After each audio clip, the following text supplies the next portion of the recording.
All right, welcome back to another episode of Creedle. I am joined today again for the second time in the last 6 weeks or so by Serena Sigillito, who is the editor of Public Discourse. Serena, welcome back to Creedle. Thanks so much for having me. It's great to be Definitely, back. no, I'm excited. I'm excited to have you on. You've been just writing a bunch in addition to your work as the editor of Public Discourse. I know that you're doing a lot of writing for various publications. And I refer people who are watching this or listening to this to go back and listen to my previous episode with Serena and Leah Labresco, in which we talked about some of these ideas surrounding what we call new feminism or neo-feminisms. I think the title of that episode is Towards a New Feminism. But it was a really good discussion, and Serena had some really good ideas there. I have since read some additional work of hers that I wanted to bring her on and talk to her about. But just by way of reintroduction, Serena is editor of the Public Discourse, which is the journal of the Witherspoon Institute in Princeton. She recently completed Robert Novak Journalism Fellowship, which focused on contemporary American women's experiences of work and motherhood. And I think we'll talk about some of those ideas today because a lot of her recent writing comes from her research there. She's a graduate of the University of Dallas and the Catholic University of America, where she received her MA in English. And in addition to writing for the Public Discourse, of course, where she is editor, she also writes for Newsweek, America, the American Conservative, First Things, National Review, and more. So anyway, Serena, with all of that aside, thank you for coming back on. Yeah, thanks for having me. So I was attracted to your recent print feature for America. I think it was your first print feature, so congratulations on that. Right Thanks. on the cover of America magazine, it had you as one of the title stories, so that's pretty cool.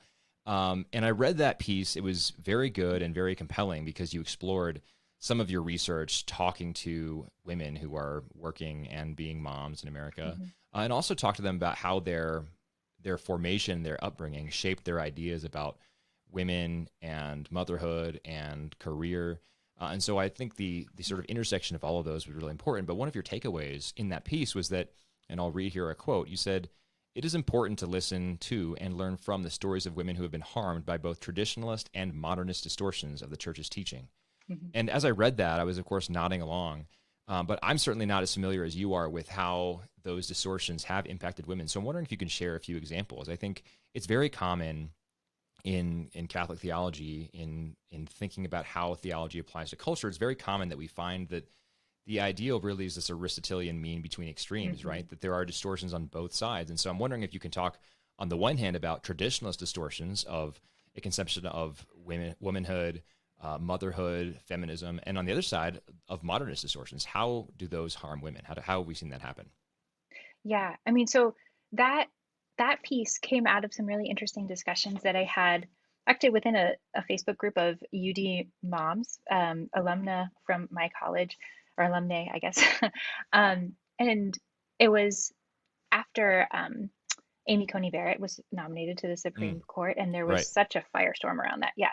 And so there was a particular piece in the New York Times that sort of was criticizing evangelicals and kind of painting traditional or Orthodox Catholics with the same brush, saying that we were kind of hypocritical for, going rah rah Amy Coney Barrett, but actually Right. really keeping women down.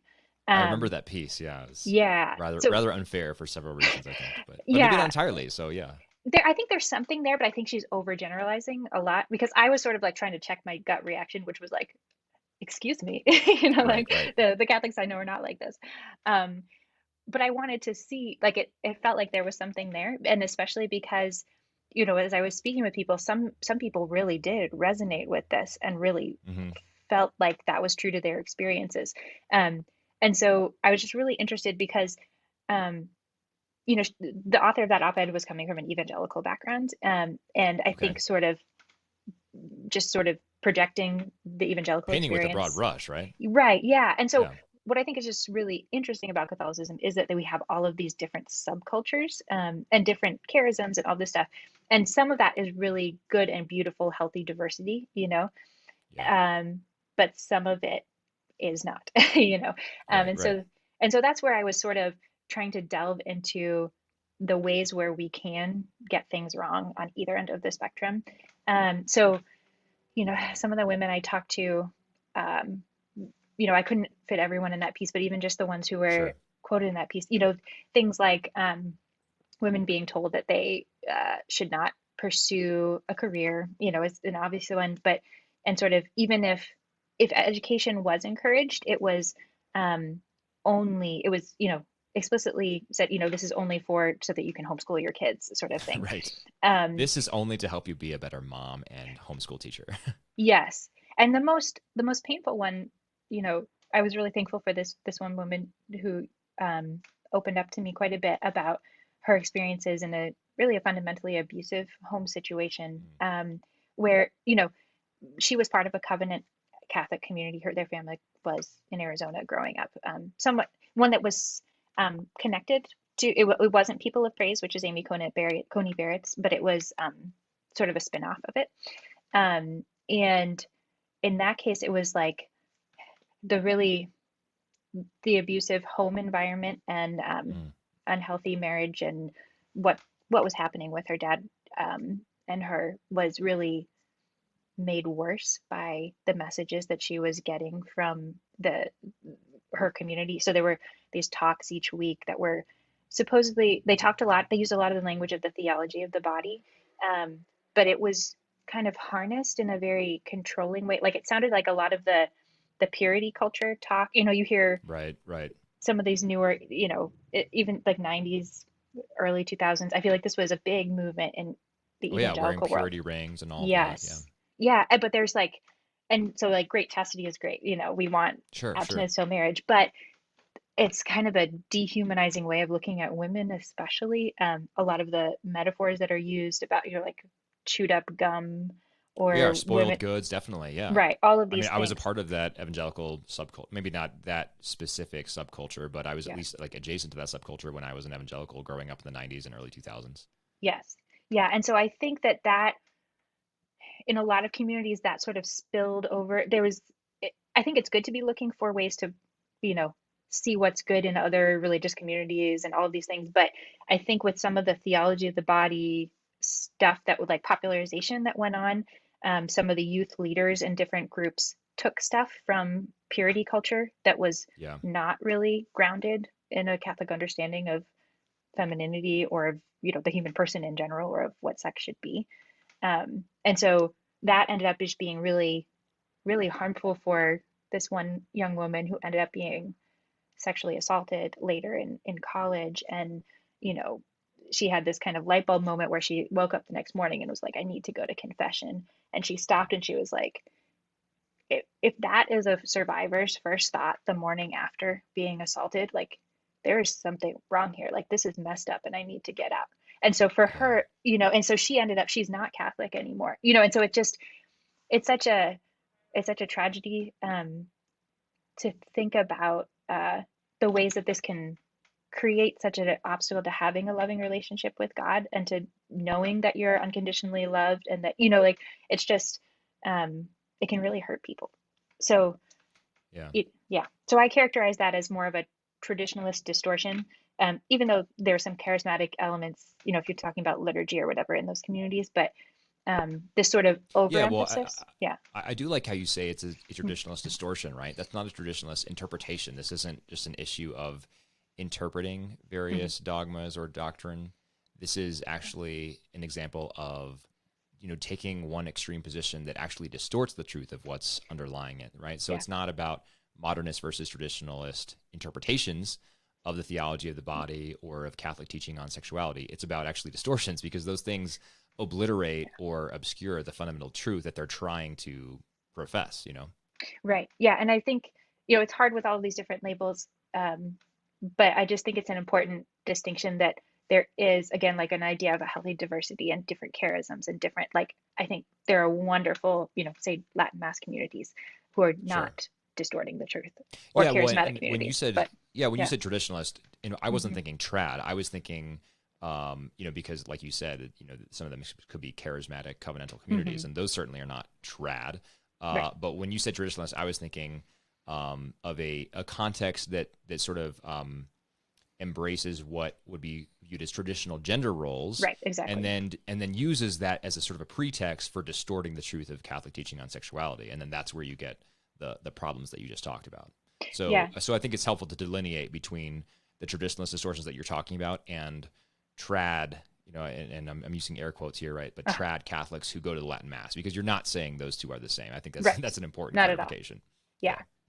Yeah. Yeah. And I think a lot of this has to do with the relationship between the church and the surrounding culture.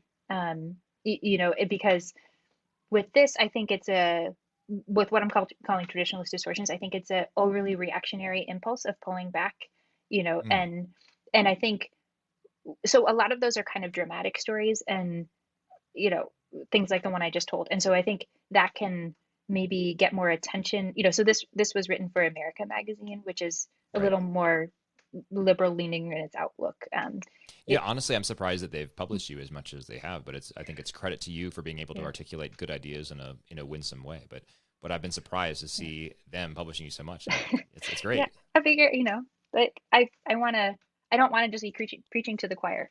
Totally. Um, Yeah, absolutely. yeah, so I wanted to start with that and affirm that that happens, but I guess my argument, part of my argument in that piece is that I think it's actually more common to see the other end of the spectrum where Catholic communities are just kind of unthinkingly absorbing and echoing what our culture is telling us, Right. and not questioning the assumptions around things like, uh, you know, a lot of the ideas of second wave feminism, especially the embrace of birth control. There's abortion is a Hmm. little trickier of an issue, that's kind of more obviously wrong. And if you're Although even within certain Catholic circles, you can have debates about whether it should be legal out of compassion or different things. But Sure.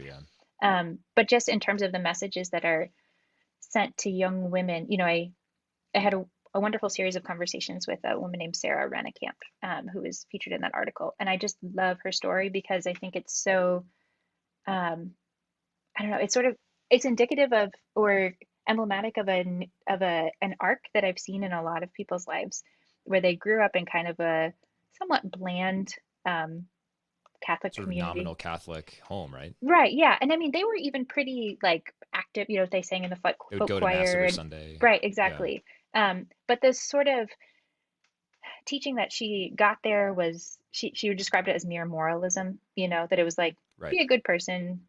Do good and not evil, so you can Yeah, go to heaven. right. Yeah. And if you believe in Jesus, that's great. But like good people are good, like Right. just and so with that foundation, the sexual abuse crisis really shook her because it was Of like, course. Yeah. yeah, if it's all about being a good person and like clearly these are not good people who are in charge of this church, like there's no Yeah. reason to stay if it's not based on a personal relationship with Jesus Christ and the fact that, you know, we have the body and blood of Christ in the Eucharist, and where else can we go? That Right. to whom Right. should we go? If that's not there, then of course you're going to see the failings of the people who are involved in the church and just say, "This, I'm done with this. This is deeply Totally. Yeah. hypocritical." So she fell away from the church for a long time, and it wasn't until like her mid 20s after college when she was sort of doing all the things that she had been told, like go out and pursue a career. Your 20s are for you. You should Right. just like be selfish, enjoy Find yourself. yourself. Yeah. Yeah. You know, that finally it was a really interesting, I couldn't fit all the story in this article, but it was kind of a crazy story with, you know, the, she's from Wisconsin and like their football team won the Super Bowl and she was like in DC and she was like, what are people back home doing right now? Like I wanted to have this like sense of connection with them. And she was like, it's Sunday morning. Like they'd all be at church. And Oh she yeah. like, Yeah. so she like randomly went back to mass and encountered this priest and all this stuff, and she sort of unloaded in confession and was just like telling him all of the reasons she thought the church was wrong and cruel about all of these Yeah. things.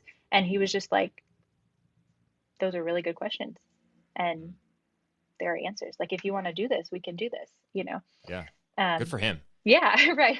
So, anyway, it was a long, beautiful story of her coming back to the church and really just uncovering the riches of the church's teaching. She pointed me in particular to this one essay called To Be Someone Radiant, which was a speech about contraception and sort of a vision Mm. of chastity, of that's not just about like, don't do this. It's Right. about Right.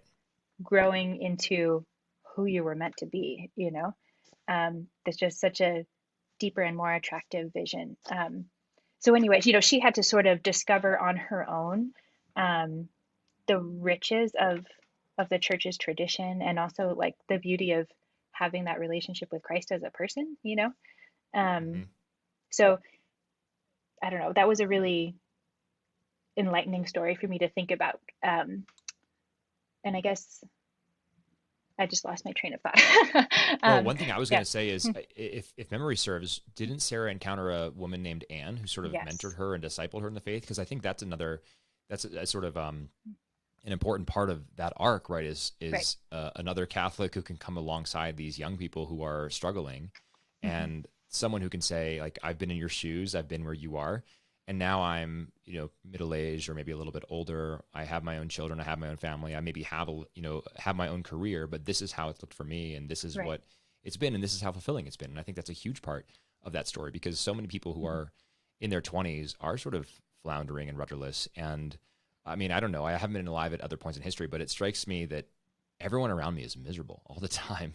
And I think so much of it is because we're trying to, and this goes for men as well, maybe to a lesser Hmm. extent on the topics that we're talking about. But we're taught that everything needs to be in our career. Like, our career is Yes. what defines us, and it's not. And so when we buy into that lie and we do it and we sink everything into our career and we still have very little fulfillment, we're going to be miserable. Hmm. So it's helpful to find those people who can mentor us along and disciple us on the path. Yes. Yeah. And she has, you know, Anne, I think, is still a really big part of Sarah's life, and as the goddaughter to her, at least one of her Oh, cool, babies, nice. Yeah, and just really spiritually mothered her, and was so yeah, receptive that's to great. her and nurtured her. But I guess the other thing that I wanted to mention that I think is an element of hope, I think about, like, oh, isn't it terrible that it was such a thin conception of the faith that was presented to her?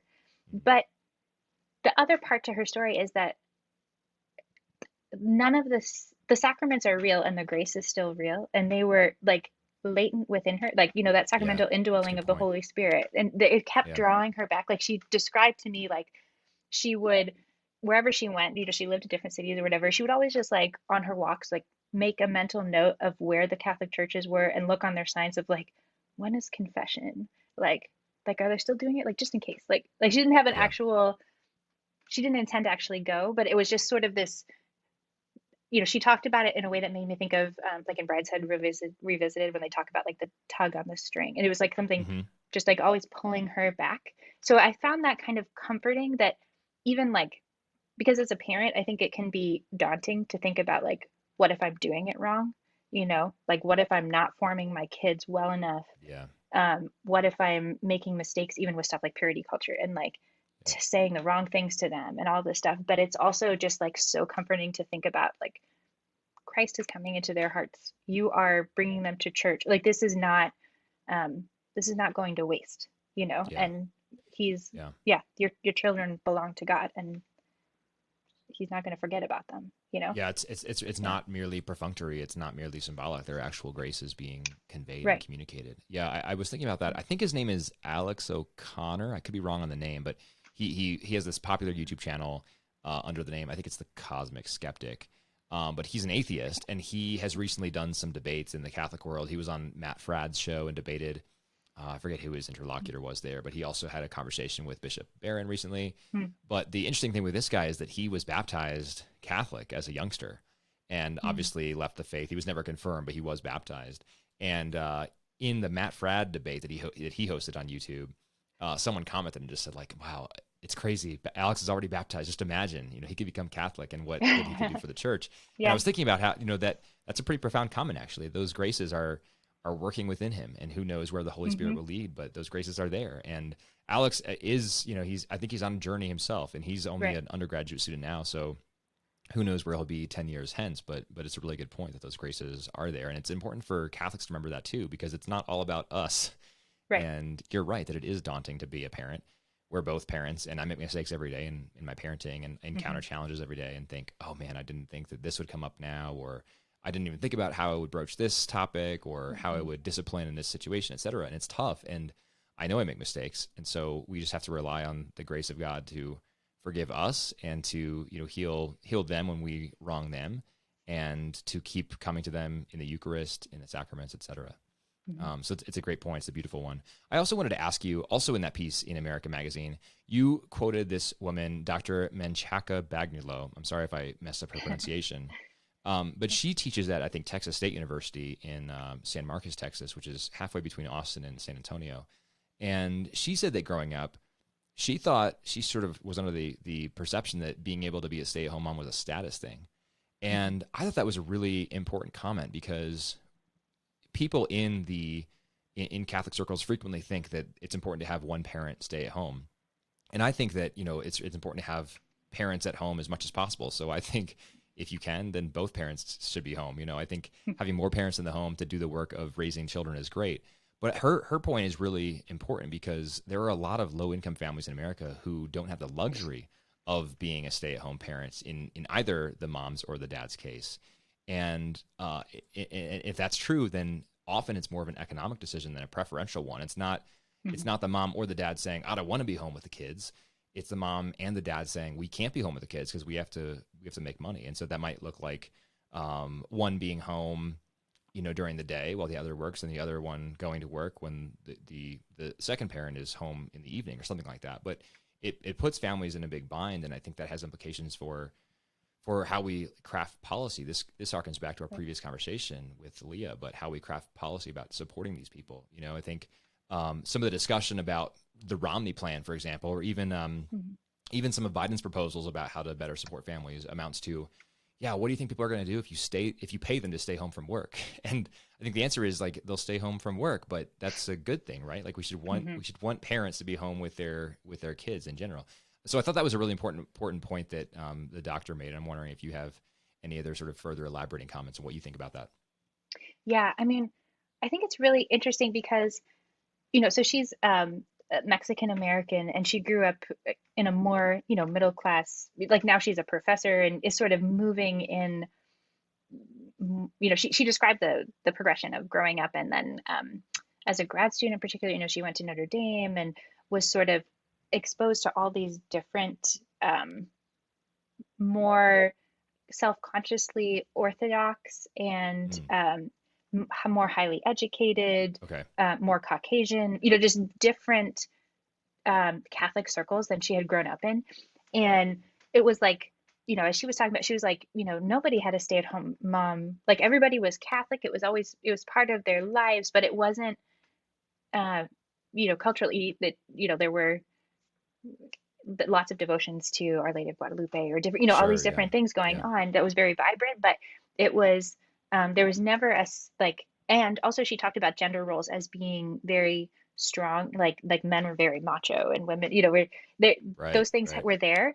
But that wasn't correlated with working outside of the home. Like there wasn't a sense that you were a bad mom or that you weren't giving your kids what they needed or these things, that if you weren't a stay-at-home mom, just because, maybe partly because that was just not on the table economically for most families. But also, like, I think just the cultural background, like it is somewhat unusual historically, the way that we think about work and family right now, and it's like in some ways that like people who are very committed to having a stay-at-home parent are again sort of thinking more traditionally, but in another way, like it's not, they're thinking traditionally within a fundamentally modern or postmodern system, because these things used to just be much more integrated. It wasn't this strict separation. So it's just interesting to think about this idea that like you have to be a stay-at-home mom if you're going to be prioritizing your family versus an idea of say the family working together to run a business. Yeah, well, I think this was something you talked about in your recent Plow piece. If I'm keeping the pieces straight in my head, and I'll include links to all of these in the show notes for listeners or viewers. But I think it was in the Plow piece that you talked about. You interviewed several people who would say like, look, this, and in fact, one I think who is working outside of the home. I think she probably works from home, but she's trying to run a small business called like Little Mix-Ins to help kids with food allergies. And what she was saying is like this whole idea of a nuclear family is a new one anyway. Like if you go back in history, there were always people around to help take care of the kids. So no, historically, moms have not been 100% devoted to childcare. Moms did other things as well, but you'd have grandmothers around, or maybe unwed sisters, etc., to help take care of children, or just other moms in the community with whom you would live. And dads would be home because they would be, primarily farming the land as a means of income, or working a trade, plying a trade in Hmm. in their workshop that was right next to the house, et cetera. So this whole idea of sort of having a career and then driving an hour Right. of a commute each way to your office where you sit for 8 hours a day, is a very modern idea. And I thought that was well is illustrated by, I think it was your plow piece. Am I remembering the pieces Yes. correctly? Yes. Yeah. So yeah, I thought that was a good point that they Yeah. made. I guess the follow on Mm. though, because you make a good critique of that, right? Like people who advocate for a stay at home parent, singular, are applying this like traditional concept to a fundamentally modern idea where the two might not really be compatible at all. So Yeah. what's the better way to think about that? It's funny. I think a lot. I would. I was remembering the other day. Are you familiar with Jennifer Fulwiler? Yes, She's the definitely. Yeah. Okay. So Yeah, she she's the posts. author of, I think it's Yeah. called Something Other Than God, which is kind of her Yes. conversion account. Uh-huh. And then One Beautiful Dream and Your Blue Flame. She does like stand-up comedy and stuff now. Yeah, It's yeah. been it's been interesting to like watch her. So she posted something the other day about like, kind of her OG fans from her early blogging days. And I was remembering, which I am one. You are. You're an OG, Yes. yeah. Yeah. So I was just remembering some of her blog posts from very early on that in retrospect I think really fundamentally shaped the way that I've approached our family life and Oh, career that's cool. choices, Yeah. because she talked so much about this idea of how unnatural it is for us to be like at home by ourselves in this big house with the kids, like just alone, in this suburban, we have our yards, we have our picket fences, we sort of, Yep. this is a middle class problem, obviously, but um, and so she was talking about like when they were making their family priorities about like what jobs they were going to choose and where they were going to work and all these things, they budgeted in things for money for childcare. Like that was a Yeah. non-negotiable, not Right. so that they could go out and earn more money, but because we're living in a time where you don't get that for free, or Yeah. you don't have your mom next door. And the same way that you need to budget money to go to the grocery store because you can't go out and hunt and forage, you need to budget money to help create that community if you're not able to, align your life in such a way that you can get that through family or, create communities, which I think Totally. Yeah. is a good goal. And she actually ended up being able to have some of the grandparents come and move and things like that. So I think that's a good long-term goal to aim for, is to create these non-paid webs of caregivers and things too. But Sure. in the meantime, I have just sort of been very at peace with the idea of not thinking about maximizing financial returns, whether that means like me staying home and my husband earning a lot of Right. money, but thinking about it in terms of what is going to create a healthy family life for us and what's going to give us the support that we need and other stable caregivers in my kids' lives, so that I'm not floundering and isolated and like Yeah, sure, just totally. yeah. So Yeah, I mean, I think all of that's true. I recently went to actually flew into Philly, close to where you are, to visit my dad who lives in New Jersey, and I brought my daughter with me, so it was a dad daughter trip. She's 6, and we had a lot of fun on the trip. But driving up to the airport, so we're here in Colorado Springs. We flew out of Denver, so it's about an hour and a half drive up there. And as you get close to the Denver airport, now the Denver airport is really removed from the city. It's like, I don't know, 20 miles to the east of the city, and there's not a whole lot around the Denver airport. But as you're driving out there now, I guess, is some stuff around there. There's like these giant sort of artificial communities that have popped up, and it's basically just a sea of houses and like some uh-huh. gas stations and a couple Chick-fil-A's and fast food restaurants. But it's nothing that would resemble a European town of the 19th century. Uh-huh. It's very different from that. It's just a bunch of people who live there. There's no churches there. They all go somewhere else for their church, presumably.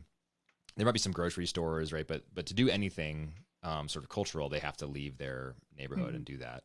And it was just striking to me that so many of those people live there, separated from their extended family, right? The houses are small enough. I'm pretty safe in assuming that they don't live with grandparents and aunts and uncles and everything. So they're just their nuclear family there. The people who do work outside of the home, the mom and the dad, or mom or the dad, um, are driving a pretty long commute to their Hmm. workplace for presumably 8 hours each day.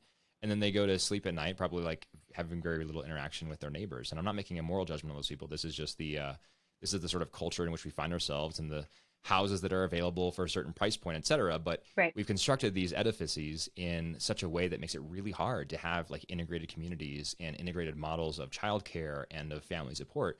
And it's really sad. So I don't know how to untie that knot, right? It's going to Hmm. take really intentional efforts, and it's going to take a lot of time to do that because Yeah. we've built these structures in such a way that it's hard to undo them. So I don't know if you have any thoughts on that, Yeah. but that was striking to me. Yeah, that's something that I think about a lot. So we're currently in the process of buying a new home, and we've been living in the house where we are for 7, almost 8 years now. Like we had both of our kids here. We moved in here as newlyweds, Yeah, um, and we just, I mean, we don't really know our neighbors. Like I want to, but it's just the way that it's a super busy road. Like so, we can't really have the kids. We have a big backyard, but a small front yard. Like it's just yep, like we can't really. I've tried. It's just not. There's not a existing community to plug into. It doesn't feel totally. like, Yeah, yeah, and so that's something that I've really regretted and really longed for, and that was a big criteria when we were looking and deciding where to move next. hmm And it's like it's really interesting because I'm super excited about the neighborhood that we're moving into because good, nice. yeah, it's just it's funny because it's like it's in the Philly suburbs and we consciously did not look at like the main line, which is Yeah, the the fancier, more very expensive. affluent. Yeah, Yes, and we found that there was this little community that was in a school district that's kind of crappy, so the houses are half the okay, price. yep, Um, yep. but it's like there's this little neighborhood where like everybody sends their kids to the Catholic schools, Oh, and cool. there's just tons and tons of young families because the houses are cheap, but they're big old homes that they're well cared for. There's people walking around. It just feels like I connected with a mom who's a friend of a friend, and I was asking about babysitters, and she was like, "Oh yeah, I have 4 or 5 numbers in my phone of high school girls within walking distance that I can text to come over and stay Nice. with the Yeah, kids while we go to, that's like, great. you know. Yeah, So it's like these pockets still exist, but the built environment is really important in that, yeah. there's places, there's some interesting work going on with like new urbanism or places hmm like organizations like Strong Towns. Yep. And so some of that urban planning and zoning laws and all of these things um, are really important. Like it's another kind of sector of public policy and of, um, I don't know, the market that really affects our day-to-day lives in ways that I think are not always obvious, but are really profound. Um, so, I mean, I just think that's something really fascinating. And there are people doing some interesting work on that, but I am hopeful that that will get kind of more attention because I do think, even generally, generationally speaking, you were talking about everybody being so depressed. Yeah, um, yeah. I was reading a piece recently by Dr. Jean Twenge at the Institute for Family Studies. Um, Okay. and so she's Is that the focusing. UVA think tank, or is that different? Yes, yeah, with Brad Okay. Wilcox. Yeah. Yeah, yeah. So she did this study. So she wrote a book called iGen a while back that was about Okay. Gen Z, Yep. and sort of how depressed and isolated they are, but also, like looking at different trends and attitudes toward culture and all these things. And it was really interesting because over the pandemic, they were the one, she did this study about mental health, and, had a lot of people reporting and stuff. And in the different age groups, Gen Z was the only one that actually increased um, their levels of happiness, Oh, wow. and decreased Interesting. I depression. didn't All know these that. things. Yeah, it was super interesting Wow. because, and her hypothesis for why that is like a they were sleeping more because they didn't have to get up and Okay. go Yeah. to I can school, see that. and Yeah. sleep is like a huge predictor of mental health problems, a lack of sleep. For Um, young people, especially. Yeah. yeah. And then the second one is that they were spending more time with their families. Um, Oh, wow. and so it's like this, and she and talking, some of the qualitative interviews she did, like the ways that they talk about even relationships, like they talk about it's like the fear of catching feelings, or Mm. these, like there's, um, having been on social media from such a young age, it's like if you have one slip up, your whole life can be ruined, Yeah. or Isn't if that you open, terrible? Yeah, no. yeah, and so I think I it's want to keep my kids off of paralyzing. social media as long as I possibly can. Agreed. Yeah. Yes. So anyway, it's just Yeah. interesting because I think, I mean, technology plays into that, and I think people are becoming increasingly aware of the ways that smartphones shape our lives, and I think the physical environment of our homes plays into that too. And I think there's some hunger there because the problem is so dire, that people are realizing like we can't just go on like this, and we need to Yeah. think about ways to make our lives better and to actually have communities. Yeah. Yeah, Absolutely. Yeah, that yeah, sounds really interesting. I'll have yeah, to touch base with you afterward and see if I can get her on an episode to talk about that because I would love to yeah, hear some more about her research. yeah. As we wrap up, Serena, I know I've got to let you go here shortly, but I want to kind of talk to you about a couple of things, questions that I didn't get to. So, first, to tie in the article in Plow that we were talking about, and then second, your most recent piece in America, not the print feature, but the second one, whose title you did not author. um, you in Plow, you end by saying that there's this undeniable tension between professional ambition and selfless maternal love, Mhm. right? That it's that being a mom is a full-time job, and that having a successful quote career is a full-time job, and we just can't pretend there is not a tension there, right? I mean, I think Mhm. about Anne Marie Slaughter's groundbreaking piece. Can women, or why women can't have it all, or why women can't Why have it women all? I still think can't have it all, something like that. Yeah. that's it. Yeah, thank you.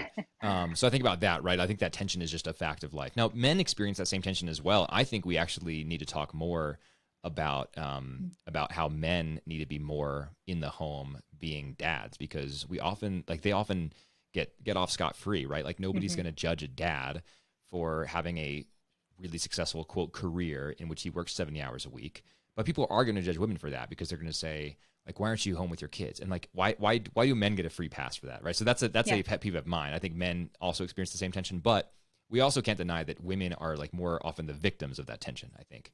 Um, and then the second one to tie into that is your piece in America talks about how openness to life isn't just about contraception; it also should characterize our congregations and our communities. So to wrap these two sort of insights into a question, and to tie back to what we were just talking about, right? What does it practically look like, right, for listeners, viewers who are listening to this, like nodding along with us, saying like we're all totally correct. This is great stuff. What does it practically mean for us to be open to life, not just as like couples, but also as single people in the church or families who are past childbearing age and want to be open to life for other young couples and families, or pastors, or you name it. And how do we help women navigate that, and men, but I mean primarily women because that's what you were writing about. How do we help women navigate that tension between professional ambition and family life? Yeah, that's a really good and complex question. um, Yeah, I guess I want to start by addressing that idea of the tension between the two and where it comes from and kind of the relative effect on men sure. and women. So I'm currently reading a book called Mom Genes by Abigail Tucker, who's the wife of Ross Douthat, if you're familiar with his work. Oh, yeah, yeah, yeah. Okay. Is But this yeah, is this her newest one? yes, it just came Yeah, out I've like a heard about week or two this. ago. Okay. I'm only, I think I'm like 20% of the way through according to my Kindle. Right. But Because her previous book was like a yeah, history of the house cat or something, wasn't yes, it? It was something really sort yeah, of off the wall. yes. I guess she's like a Yeah. science journalist. I hadn't really been familiar Okay. with her work, but I'm loving this book. And I Um, assume this is genes, Genes, but obviously a play yes. on like mom genes. Okay. Right. Yeah. Yeah.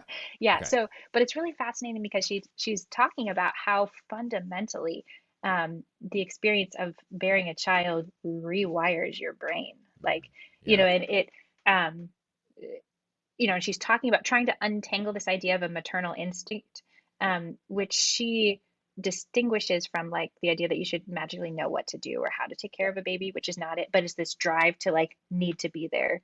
Yeah. And Yeah. women's brains are just totally rewired. Like if you look at the pleasure centers are like totally flipped and your reward That's like crazy. yes. So it's just Yeah. so it's really interesting. So that is like happening no matter what, like hormonally, physically to mom's brains. It's changing.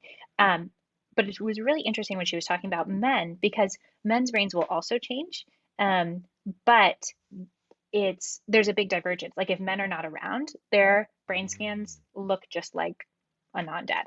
Um, Yes. like You don't even have kids. Yeah. right, but if they're involved parents, like their hormone levels change, they're all of Yeah. these physical, and they're like the same sorts of tests that they do with moms with like recognizing the smell of their baby versus other babies or the cry of their baby versus Wow. other babies and the fear, the ways that they respond to different types of cries.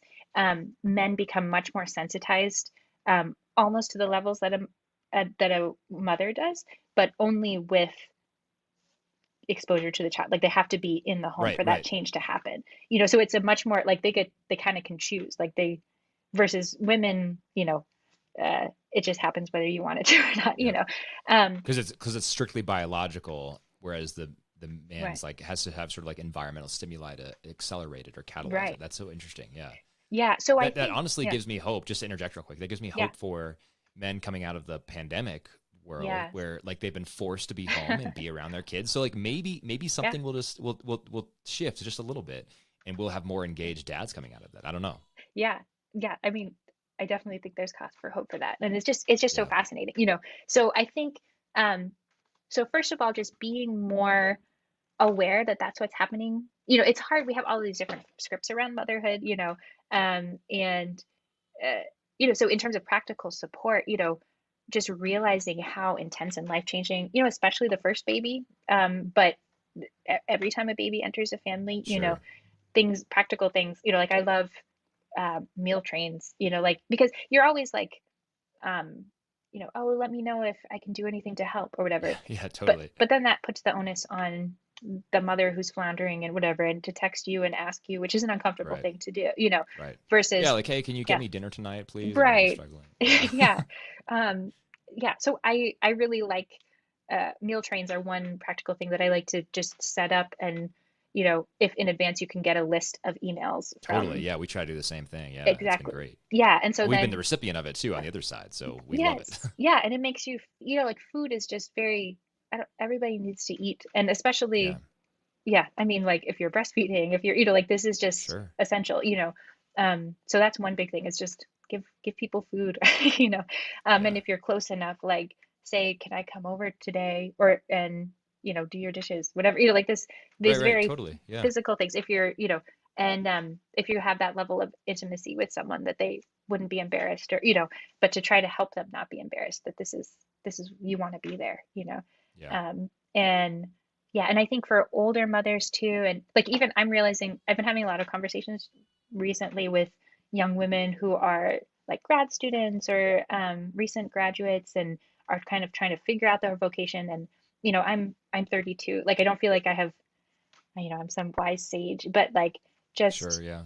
being open about my experiences of discerning my vocation to marry my husband and the struggles that have, practicing NFP or getting through sleep, like in the relationship things Right. that like all of that stuff, I think um it's just I've realized that it's very helpful to them, and gives them kind of hope and an idea of how things could be, So just that kind of mentorship of younger mothers or just friendship, is a big thing. And not, oh, I mentioned, I think in the piece just at church, I have a lot of anxiety about my children being badly behaved, you Yeah. know, Totally. um, Yeah. which a lot of it is, my own excessive anxiety of worrying about what people are thinking about me or whatever. But Sure. it's just so it means so much to me when somebody clearly views my children's presence there as something good and sees how hard I'm working, instead of Yeah. feeling like they hate me for my child running around or like Right. Right. so little things like that, as well as the bigger things we talked about in terms of like public policy changes and paid family leave or these all of these things, but just generally um, building relationships and trying to be supportive in any way you can of putting families first, a family time at home, trying to help other people center that, I think is really important.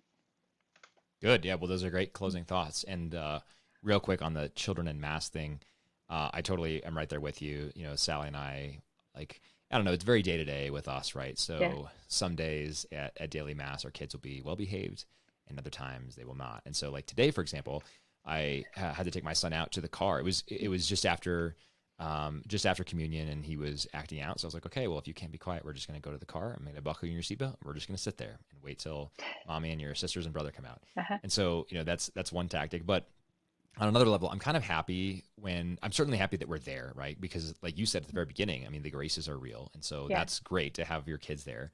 But second, it's I look at it as like humbling for me. Like I don't have it all together as a dad. Uh-huh. When my kids are like acting out in mass, and that's okay, and that's a good thing.